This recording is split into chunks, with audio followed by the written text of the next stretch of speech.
नमस्कार, मैं हूं सुशील मिश्रा। कौशाम्बी टाइम्स की टीम आज फिर से छिद्दू चमार के पास आ पहुंची है। आपको बता दें कि पिछले 24 सालों से लगातार छिद्दू जी चुनाव लड़ रहे हैं और चुनाव लड़ने का एक जुनून है, लेकिन यह चुनावी वर्ष छिद्दू जी के लिए ठीक नहीं रहा, क्योंकि कौशाम्बी से इनका पर्चा खारिज हो गया और उसके बाद इन्होंने बनारस से प्रधानमंत्री नरेंद्र मोदी के खिलाफ चुनाव लड़ने का ऐलान किया और वहां जाते समय इनके साथ एक बड़ा हादसा हो गया।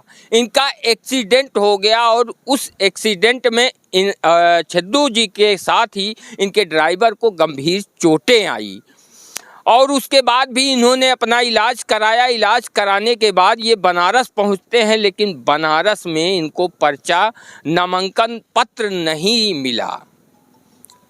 छिद्दू जी बहुत गंभीर आरोप लगा रहे हैं, लेकिन पहले आप लोग देखिए, जो इनका बोर्ड है जिसे लेकर अपने कंधे पर टांग कर ये टहलते हैं और प्रचार करते हैं, उसमें इन्होंने पूरा नाम पता सब कुछ चेंज करा दिया है और साथ ही साथ इन्होंने 77 संसदीय क्षेत्र बनारस से 2024 लोकसभा चुनाव उम्मीदवार नगड़िया में भी यही इन्होंने लिखवा दिया, लेकिन चुनाव लड़ने के अरमानों पर इनके पानी फिर गया। ये जाते समय इनके चोट आई, गंभीर चोट आई है, एक्सीडेंट हुआ है इनका हुआ और इनके ड्राइवर का। कैमरामैन से कहेंगे कि आप थोड़ा सा बारीकी से दिखाने का प्रयास करें। ये हमारे गोल में लग गई है चोट। देख सकते हैं कि इनके पैर में सूजन है, पैंट फटी हुई है और साथ ही साथ जो इनके साथ ड्राइवर थे जो बाइक चला रहे थे, हमारी शर्ट फटी है। अब आप देख सकते हैं इनकी शर्ट फटी है, इनके यहाँ पर मत्थे पर चोट आई है, गंभीर चोट आई है और इनके जो ड्राइवर साथ में थे उनकी भी स्थिति और उनकी स्थिति बेहद दयनीय है। पैरों में आप देख सकते हैं, साथ ही साथ वीडियो में जब ये चल रहे हैं तो वो भी आप देख सकते हैं कि ये लंगड़ा कर चल रहे हैं। लेकिन इससे भी दुखद बनारस में जो इनके साथ हुआ, इनको नामांकन पत्र नहीं मिला। कौशाम्बी के रहने वाले हैं, लेकिन इनके चाहने वाले बनारस में थे। उन्होंने इनको फ़ोन किया और प्रस्तावक भी इनको मिल गए थे, लेकिन नामांकन पत्र नहीं मिला। प्रधानमंत्री नरेंद्र मोदी के खिलाफ आम आदमी चुनाव नहीं लड़ सकता।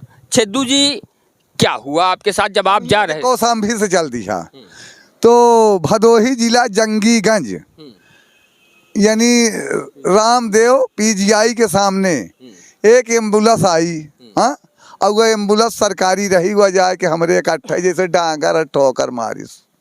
अब वो भेजी के किया है कौशाम्बी के डीएम साहब की, जो इतनी टाइम चुनाव करवाते हैं। बड़ा आरोप लगा रहे हैं। हम बिल्कुल लगाऊ भाई, हमारे यहाँ से पर्चा खारिज की और जाके हमका मराए डाइन रहा है। हाँ, हमारा लड़का कहाँ से को बिया देत। हाँ, इनके पैसा कौड़ी रहा है तो ये जैसे हमार पर्चा खारिज कर देते तो और जाए के जौन है कहे का मतलब ओसे मांगते भैया अब हम छिद्दू अबे नहीं मानता है, एक मरावे में हम जुटे हन। हाँ, डीएम साहब मौका मरा नहीं साहब वहाँ पर जो है, तो मैं न मनिया एक मेर से ये कौशाम्बी के डीएम और ये हमका डिप्टी सीएम साहेब विनोद साहेब, ये तीनों हमका जाके ये तीनों हाथ धो के जुटे हमारे ऊपर जाऊन है। आप गंभीर आरोप लगा रहे हैं। हाँ, हम डीएम साहेब और बिकट डीएम साहेब का यानी केशव प्रसाद साहेब खरीद ली साहेब।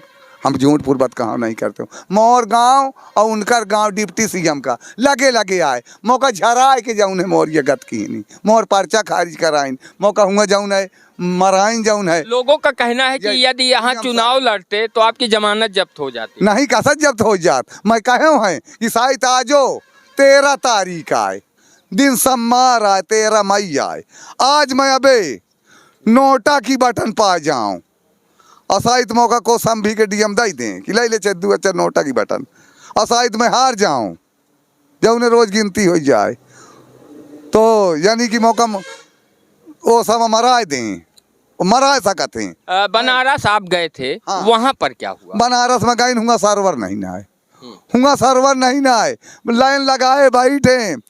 अब हुआ जौन है पर्चा कैसे सत्यापित होए, वोटर लिस्ट हाँ हुआ पर्चा मिल तो जाते, सत्यापित नहीं होता है। क्या करोगे उस पर्चे के? हाँ, तो आपने खरीदा था? हाँ खरीदा था? हुआ जब खरीदी सत्यापिए नहीं होता तो क्या करियो। कितने दिन रुके? हाँ हुआ 3 रोज रुका है। अच्छा, जैसे रास्ते में आपका एक्सीडेंट हुआ तो फिर उसके बाद? एक्सीडेंट हो ही गया है तब हम गई नहीं, हम तब हो गई नहीं हुआ बनारस, ये नहीं ना कि नहीं गई ना गई नहीं। हाँ बनारस गई नहीं। तो क्यों गए? जब एक्सीडेंट हो गया था तो आपको इलाज कराना चाहिए था। अब इलाज नहीं, जाऊन ताव चढ़ा ताउन ताव चढ़ा है। हाँ हम मोदी जी का हरा दे, अबे हरा देते हूँ बनारस में। अब तो आप चुनाव ही नहीं लड़ अब पाए। का करूं जब मोर पर्चा खारिज हो गया हियर से नहीं आऊंगा, मैं लड़े नहीं पाऊँ, सर्वर नहीं मिला तो मैं क्या करूं। गाँव तो डट्ठो प्रस्ताव का इंतजाम किया हूँ, सब कागज पत्र सत्यापित करा दियो तो मैं हरा देता हूँ। अब मैं न डराई हूँ, नहीं हाँ न बिल्कुल न डराई हूँ। कह दो कहे मैं 7 ठो भारत की अखंडता किए हूँ, यानी मुझको डीएम साहब जब लोकसभा में लड़ता हूँ, लोकसभा लड़ता हूँ तो भारत की अखंडता की यानी शपथ करे का परत है कलेक्ट्रेट में। जब लोकसभा में विधानसभा में फिर जो है तो भारत की अखंडता एसडीएम साहब करते हैं। तो मैं 7 ठोकी है तो मैं अपना ईमान को नहीं खराब करूँगा, रहो धन और चाहे चले जाओ। अच्छा, मान लीजिए अब की चुनाव तो आप नहीं लड़ पाए, अब क्या करेंगे आगे? मैं फिर चुनाव का हिसाब बनाई हूँ। अब हम कुल घर लड़ब, बेटवा का लड़ाऊ हम लड़ब। अबे हम मनबे ना पूरा परिवार? हाँ पूरा परिवार। तो 27 में मौका मिले? हाँ 27 में मौका मिले, चाहे बानी बिगड़ी था अबे इतनी टाइम टूटाई बूढ़े मारा मुर्दा को मारी तो मैं लड़ब। हाँ हाँ बे हम मानब ना, मानेंगे नहीं? मानब ना, चुनाव लड़ेंगे? चुनाव लड़ब। हाँ ये तय है। खाली हम जिंदा भर रही हमरे मुंशी से पूछो। अब आप छेदू जी के जो सहयोगी हैं, क्या हुआ था उस दिन? उस दिन यहाँ से हम लोग बनारस के लिए निकले थे, यहाँ से करीब 10 बजे निकले। तो हम लोग चले जा रहे थे अपना अपने सिस्टम से। तो जब हम लोग जंगीगंज पहुँचे भदोही ज़िला में, तो पीजीआई कॉलेज है, रामदेव पीजीआई कॉलेज, जब उस जगह हम पहुँचे थे एक एम्बुलेंस हमारे पीछे से ओवरटेक किया हमको, और जब ओवरटेक किया तो वो हमारी गाड़ी की हैंडल में टक्कर मार दिया, तो हम लोग गिर गए। फिर इसके बाद चोट आई, इलाज कराए, इलाज करा के करीब 1 घंटे 1.5 घंटे वहाँ बैठे थे। इसके बाद फिर तब हम बनारस के लिए गए। जब बनारस हम पहुँचे तो बनारस में हम अपना एक कमरे में चोट खाए थे, एक कमरे में पड़े रहे, अपना यही छिद्दू भाई अपना इधर उधर जाते थे। पुरान चुनाव का नानी है तो अपना ये जाते आते थे, तो नहीं काम बना हम लोगों का, फिर हम लोग वापस चले आए। 3 दिन वहाँ रुके थे हम लोग पांडेपुरम में, पांडेपुरम में काली माई मंदिर के पास जो पहाड़ी मार्केट है, पहाड़ी मंडी है, उससे थोड़ा से पहले है कालिका मंदिर, उसी जगह रुके थे हम लोग कमरे में। पुल भी बना है। तो अब चोट खा गए थे तो इसलिए हम कहीं जा नहीं पाते थे, तो हम अपने एक कमरे में बैठे थे। तो क्या हुआ, नामांकन पत्र मिला कि नहीं मिला? नामांकन पत्र, अब जैसे यहाँ की बात समझ लीजिए आप, जैसे यहाँ कौशाम्बी में ऐसा हुआ है कि जो 10-20 वोट पाने वाला है उसका पर्चा कायम है, और जो पार्टी को टच करने वाला प्रत्याशी उसका पर्चा खारिज कर दिया जाता। क्या लग रहा है कि कौशाम्बी में अगर पर्चा नहीं खारिज होता तो क्या जीत जाता कौशाम्बी में? ये बहु बाधा नहीं ना, अबे नहीं नोटा की बटन मौका दें।